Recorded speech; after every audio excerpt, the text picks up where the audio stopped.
Andiamo ora al primo, secondo e terzo classificato. Cominciamo dal terzo. Ma di che? Rocchi Colmati, Castelbuono. Il palco. Il rappresentante della compagnia, qualcuno? Arriva.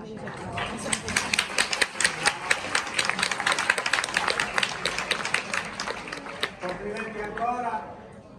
Grazie a tutti voi, grazie Torrenovo, Orlando ormai è diventato un piacere venire qua.